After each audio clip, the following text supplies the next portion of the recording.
আলোচিত ট্যাক্স কর্মকর্তা রাকিব কোটি কোটি টাকা পাচার ও অনৈতিক কর্মকাণ্ডে জড়িত।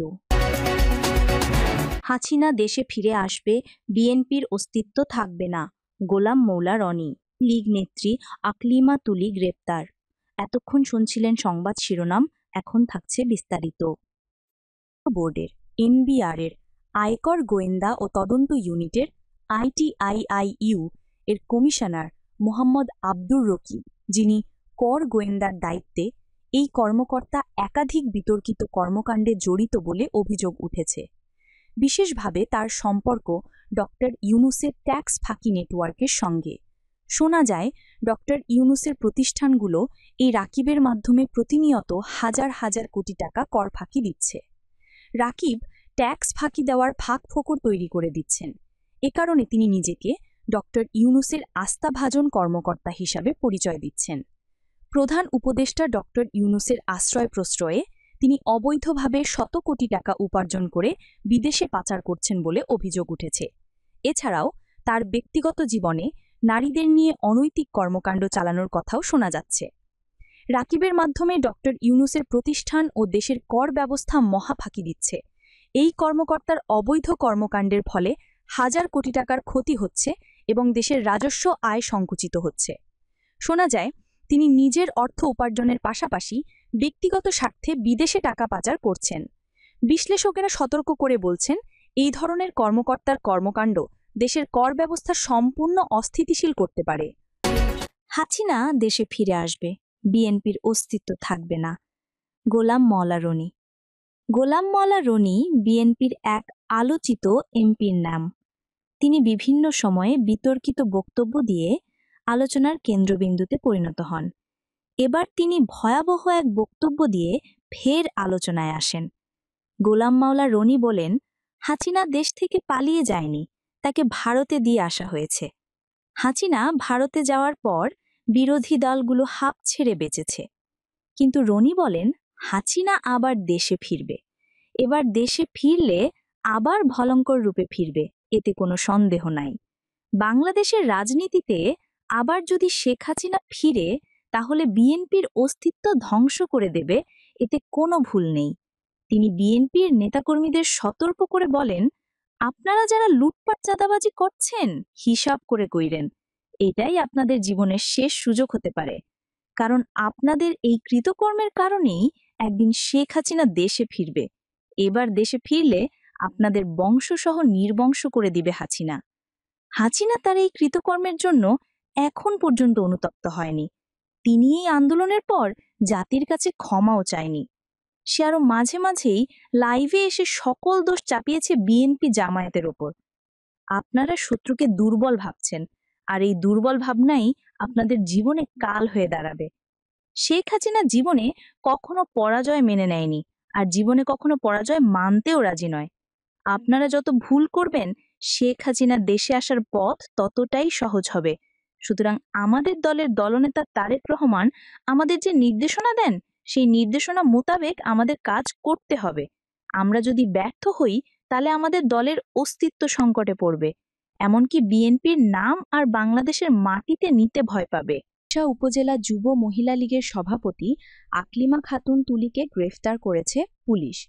রোববার 5 অক্টোবর রাত 12:15 দিকে উপজেলার নৈহাটি ইউনিয়নের সিংহেরচর এলাকায় নিজ বাড়ি থেকে তাকে গ্রেফতার করা হয়। তুলির বিরুদ্ধে আওয়ামী লীগের নিষিদ্ধ কার্যক্রমের পক্ষে গোপনে সংগঠিত হওয়ার চেষ্টা, অনলাইনে প্রচারণার সম্পৃক্ততার অভিযোগ পাওয়া গেছে।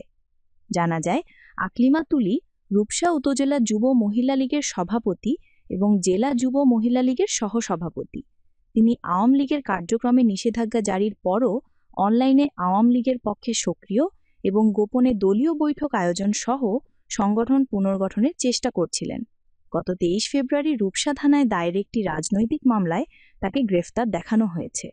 রূপসা থানার অফিসার ইনচার্জ মোহাম্মদ মাহফুজুর রহমান জানান, থানায় দায়েরকৃত পূর্বের একটি মামলায় উপজেলা যুব মহিলা লীগের সভাপতি আকলিমা খাতুন তুলিকে গ্রেফতার করা হয়েছে। আদালতের মাধ্যমে তাকে কারাগারে পাঠানো হবে। খুলনার রূপসা উপজেলা যুব মহিলা লীগের সভাপতি আকলিমা খাতুন তুলিকে গ্রেফতার করেছে পুলিশ। রোববার 5 অক্টোবর রাত 12:15 দিকে উপজেলার নৈহাটি ইউনিয়নের সিংহেরচর এলাকায় নিজ বাড়ি থেকে তাকে গ্রেফতার করা হয়। তুলির বিরুদ্ধে আওয়ামী লীগের নিষিদ্ধ কার্যক্রমের পক্ষে গোপনে সংগঠিত হওয়ার চেষ্টা, অনলাইনে প্রচারণার সম্পৃক্ততার অভিযোগ পাওয়া গেছে।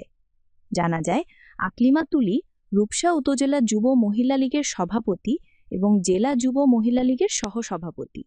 তিনি আওয়ামী লীগের কার্যক্রমে নিষেধাজ্ঞা জারির পরও অনলাইনে আওয়ামী লীগের পক্ষে সক্রিয় এবং গোপনে দলীয় বৈঠক আয়োজন সহ সংগঠন পুনর্গঠনের চেষ্টা করছিলেন। গত 23 ফেব্রুয়ারি রূপসা থানায় দায়ের একটি রাজনৈতিক মামলায় তাকে গ্রেফতার দেখানো হয়েছে। রূপসা থানার অফিসার ইনচার্জ মোহাম্মদ মাহফুজুর রহমান জানান, থানায় দায়েরকৃত পূর্বের একটি মামলায় উপজেলা যুব মহিলা লীগের সভাপতি আকলিমা খাতুন তুলিকে গ্রেফতার করা হয়েছে। আদালতের মাধ্যমে তাকে কারাগারে পাঠানো হবে। নাগরিক ঐক্যের সভাপতি মাহমুদুর রহমান মান্না বলেছেন, নির্বাচন নিয়ে আগে যেখানে মানুষের মধ্যে সন্দেহ ও অনিশ্চয়তা ছিল, এখন তা কাটিয়ে ওঠা গেছে। নির্বাচনের অনিশ্চয়তার সেই মেঘ কেটে গেছে। নির্বাচন যেন গ্রহণযোগ্য হয় সে লক্ষ্যে প্রচেষ্টা চলছে। দেশের সামনে এখন নির্বাচনের পথ স্পষ্ট হয়ে উঠেছে। সোমবার রাজধানীর জাতীয় প্রেস ক্লাবের তফাজ্জল হোসেন মানিক মিয়া হলে নাগরিক যুব ঐক্য আয়োজিত আগামী নির্বাচন গুণমান সম্পন্ন ও সবার জন্য গ্রহণযোগ্য করার চ্যালেঞ্জ ও সম্ভাবনা শীর্ষক আলোচনা সভায় তিনি এসব কথা বলেন। মাহমুদুর রহমান মান্না বলেন, সরকার, সংস্কার কমিশন ও পরে গঠিত ঐক্য কমিশনকে ধৈর্য ধরে আলোচনায় অংশ নেবার জন্য ধন্যবাদ জানাই। এতে রাজনৈতিক নেতৃত্বের মধ্যে যে তীব্র দ্বন্দ্ব ছিল তা কিছুটা কমেছে। নেতাদের মধ্যে ধীরে ধীরে একটি ইতিবাচক পরিবর্তন দেখা যাচ্ছে। পারস্পরিক আস্থার ব্যবধানও কিছুটা কমেছে। এখন আর দলগুলোর মধ্যে একঘরে মনোভাব নেই। গণভোট প্রসঙ্গে তিনি বলেন, গণভোটের বিষয়টি আলোচনায় থাকলেও পিআর প্রসঙ্গটি এখন আর আলোচনার কেন্দ্রে নেই। একই দিনে গণভোট ও নির্বাচন, এতে কোনো বাধা নেই। কেবল ভোটের সংখ্যা নয়, প্রার্থীদের কর্মসূচি, দৃষ্টি ও প্রস্তাবনায় নির্বাচনের গুণমান নির্ধারণ করবে। এখন ভোটাররা শুধু মার্কা দেখে নয়, মানুষ দেখে ভোট দেবেন। পুলিশ প্রশাসন প্রসঙ্গে মান্না বলেন, পুলিশের প্রতি জনগণের আস্থা ফিরিয়ে আনা ও প্রয়োজনীয় সংস্কার দ্রুত কার্যকর করার ক্ষেত্রে সরকারের তৎপরতা ছিল না। শুরু থেকেই পুলিশকে যত্ন সহকারে উদ্বুদ্ধ করা গেলে 13-14 মাসের মধ্যেই তাদের আত্মবিশ্বাস আরও দৃঢ় হতে পারত। তিনি আরও বলেন, রাজনৈতিক উত্তপ্ত আবহ ও সন্ত্রাসী কর্মকাণ্ডকে উস্কে দেওয়া থেকে সবাইকে বিরত থাকতে হবে। নির্বাচন যদি সুষ্ঠুভাবে না হয়, তবে জাতীয় নিরাপত্তার জন্য তা বড় ঝুঁকি হয়ে দাঁড়াবে। আলোচনা সভায় আরও বক্তৃতা করেন বিএনপির স্থায়ী কমিটির সদস্য সালাহুদ্দিন আহমেদ, বিপ্লবী ওয়ার্কার্স পার্টির সাধারণ সম্পাদক সাইফুল হক, এবি পার্টির চেয়ারম্যান মুজিবর রহমান মঞ্জু, গণ অধিকার পরিষদের সাধারণ সম্পাদক রাশেদ খান, রাষ্ট্র সংস্কার আন্দোলনের প্রধান সমন্বয়ক হাসনাত কাইয়ুম প্রমুখ।